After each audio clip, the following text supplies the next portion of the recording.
ಹೆಲ್ತಿಯಾಗೂ ಇರಬೇಕು, ರುಚಿಯಾಗೂ ಇರಬೇಕು, ಬೇಗನೂ ಆಗಬೇಕು ಅಂದರೆ ಈ ರೆಸಿಪಿನ ಟ್ರೈ ಮಾಡ್ತೀರಾ? ಸಖತ್ ಟೇಸ್ಟಿ ರೆಸಿಪಿ. ಸಂಜೆ ಸ್ನ್ಯಾಕ್ಸ್ ಥರನೂ ಮಾಡ್ಕೊಳ್ಬೋದು ಅಥವಾ ಬೆಳಿಗ್ಗೆ ತಿಂಡಿಗೆ ಮಾಡ್ಕೊಳ್ಬೋದು, ಇಲ್ಲ ಅಂದರೆ ಮಕ್ಕಳ ಲಂಚ್ ಬಾಕ್ಸ್ ಕೂಡ ಮಾಡಿ ಕೊಟ್ಟು ಕಳಿಸ್ಬೋದು. ಸೊ ಬನ್ನಿ ಈಗ ಮಾಡೋದು ಯಾವ ರೀತಿ ಅಂತ ನೋಡೋಣ. ಮೊದಲು ನಾನಿಲ್ಲಿ 1 ಕಪ್ ಕಾಬೂಲ್ ಕಡಲೆನ ರಾತ್ರಿ ಇಡೀ ನೆನೆಸಿಟ್ಬಿಟ್ಟು ಪ್ರೆಷರ್ ಕುಕ್ಕರಲ್ಲಿ 1 ಕಪ್ ನೀರು ಸ್ವಲ್ಪ ಉಪ್ಪು ಸೇರಿಸಿ 5 ರಿಂದ 6 ವಿಷಲ್ ಕೂಗಿಸ್ಕೊಂಡು ತೆಗೆದಿಟ್ಕೊಂಡಿದ್ದೀನಿ. ಅಂದರೆ ಬೇಯಿಸಿರುವಂಥ ಕಾಬೂಲ್ ಕಡಲೆನ ತೊಗೊಂಡಿರೋದು. ಕಾಬೂಲ್ ಕಡಲೆ ನೋಡಿ ಈ ರೀತಿ ಸಾಫ್ಟಾಗಿ ಬೆಂದಿರಬೇಕು. ಇದರ ಜೊತೆಗೇ ಒಂದು ಅರ್ಧ ಕಟ್ ಪಾಲಕ್ ಸೊಪ್ಪನ್ನ ನೀಟಾಗಿ ತೊಳೆದು ಕಟ್ ಮಾಡಿ ಇಟ್ಕೊಂಡಿದ್ದೀನಿ. ಈಗ ಗ್ಯಾಸ್ ಸ್ಟವ್ ಮೇಲೆ ಒಂದು ಪ್ಯಾನ್ ಇಟ್ಕೊಂಡು 2 ಟೀ ಸ್ಪೂನ್ ಎಣ್ಣೆ ಸೇರಿಸ್ಕೊಳ್ಳಿ. ಎಣ್ಣೆ ಬಿಸಿಯಾಗಿದ ತಕ್ಷಣ ಇದಕ್ಕೆ ಮೀಡಿಯಮ್ ಸೈಜ್ದು 1 ಈರುಳ್ಳಿನ ಸೇರಿಸ್ಕೊಂಡು ಫ್ರೈ ಮಾಡ್ಕೊಳ್ಬೇಕು. ಜಸ್ಟ್ ಒಂದು 2 ನಿಮಿಷ ಫ್ರೈ ಮಾಡಿಕೊಂಡು 1/4 ಟೀ ಸ್ಪೂನ್ ಶುಂಠಿ ಬೆಳ್ಳುಳ್ಳಿ ಪೇಸ್ಟ್ ಸೇರಿಸ್ಬಿಟ್ಟು ಫ್ರೈ ಮಾಡ್ಕೊಳ್ತಾ ಇದ್ದೀನಿ. ಶುಂಠಿ ಬೆಳ್ಳುಳ್ಳಿಯಲ್ಲಿ ಇರುವಂಥ ರಾ ಸ್ಮೆಲ್ ಕಂಪ್ಲೀಟಾಗಿ ಹೋಗೋವರೆಗೂ ಫ್ರೈ ಮಾಡಿಕೊಂಡು ನಾವು ಮೊದಲೇ ಬೇಯಿಸಿ ತೆಗೆದಿಟ್ಕೊಂಡಿರುವಂಥ ಕಾಬೂಲ್ ಕಡಲೆ ಮತ್ತು ಪಾಲಕ್ ಸೊಪ್ಪನ್ನ ಸೇರಿಸ್ಕೊಂಡು ಮಿಕ್ಸ್ ಮಾಡ್ಕೊಳ್ತಾ ಇದ್ದೀನಿ.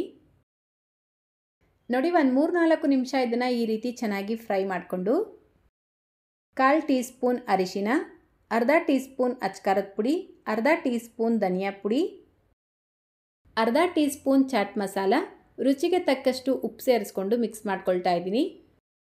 ಕಾಬೂಲ್ ಕಡಲೆ ಬೇಯಿಸಬೇಕಾದ್ರೂ ಉಪ್ಪು ಸೇರಿಸ್ಕೊಂಡಿದ್ರೆ ಈಗ ಸ್ವಲ್ಪ ಉಪ್ಪು ಕಡಿಮೆ ಸೇರಿಸ್ಕೊಂಡು ಮಿಕ್ಸ್ ಮಾಡ್ಕೊಳ್ಬೇಕು. ಇದೆಲ್ಲ ಸೇರಿಸ್ಕೊಂಡು ಮತ್ತೆ ಒಂದು 3ರಿಂದ 4 ನಿಮಿಷ ಇದನ್ನು ಚೆನ್ನಾಗಿ ಮಿಕ್ಸ್ ಮಾಡ್ಕೊಳ್ತಾ ಬೇಯಿಸ್ಕೊಳ್ಳಿ. ಅಂದರೆ ನಾವು ಸೇರಿಸ್ಕೊಂಡಿರುವಂಥ ಪಾಲಕ್ ಸೊಪ್ಪು ಚೆನ್ನಾಗಿ ಫ್ರೈ ಆಗಬೇಕು. ಒಂದು ಸ್ವಲ್ಪ ನೀರು ಸೇರಿಸ್ಕೊಂಡು ಬೇಯಿಸ್ಕೊಳ್ಳಿ. ನೋಡಿ ಒಂದು 3-4 ನಿಮಿಷಕ್ಕೆ ಇದು ಚೆನ್ನಾಗಿ ಬೆಂದಿರುತ್ತೆ.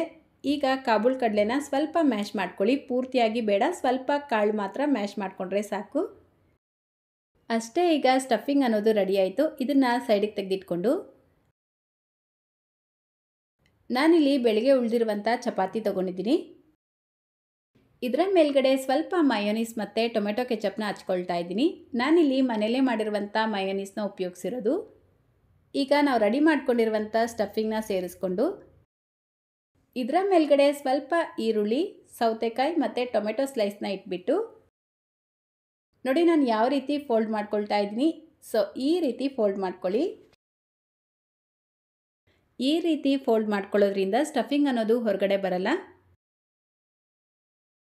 ಈಗ ಇದನ್ನು ಫ್ರೈ ಮಾಡ್ಕೊಳ್ಳೋದಕ್ಕೆ ಒಂದು ಪ್ಯಾನ್ ಇಟ್ಕೊಂಡು ಅರ್ಧ ಟೀ ಸ್ಪೂನ್ ಬಟರ್ ಸೇರಿಸ್ಬಿಟ್ಟು ಈ ರೋಲ್ ಮಾಡ್ಕೊಂಡಿರುವಂಥ ಚಪಾತಿನ ಸೇರಿಸ್ಬಿಟ್ಟು ಮೀಡಿಯಮ್ ಫ್ಲೇಮಲ್ಲೇ ಫ್ರೈ ಮಾಡ್ಕೊಳ್ಳಿ. ತುಂಬ ಹೊತ್ತು ಫ್ರೈ ಮಾಡೋದು ಬೇಡ, ಚಪಾತಿ ಗಟ್ಟಿಯಾಗಿಬಿಡತ್ತೆ. ಜಸ್ಟ್ 1 ನಿಮಿಷ ಫ್ರೈ ಮಾಡಿಕೊಂಡ್ರೆ ಸಾಕು.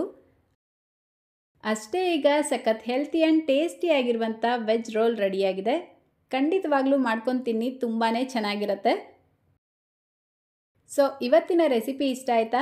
ಇಷ್ಟ ಆಗಿದ್ರೆ ಲೈಕ್, ಶೇರ್, ಕಾಮೆಂಟ್ ಮಾಡೋದನ್ನು ಮರಿಬೇಡಿ. ಚಾನಲ್ನ ಹೊಸದಾಗಿ ನೋಡ್ತಾ ಇದ್ದರೆ ಸಬ್ಸ್ಕ್ರೈಬ್ ಮಾಡ್ಕೊಳ್ಳಿ. ಫೇಸ್ಬುಕ್ಕಲ್ಲಿ ನೋಡ್ತಾ ಇದ್ದರೆ ಫಾಲೋ ಮಾಡಿ ಅಂತ ಹೇಳ್ತಾ ಇದೇ ರೀತಿ ಮತ್ತೊಂದು ಈಸಿ ಆ್ಯಂಡ್ ಟೇಸ್ಟಿ ಆಗಿರುವಂಥ ರೆಸಿಪಿಯೊಂದಿಗೆ ಮತ್ತೆ ಸಿಗೋಣ. Thank you.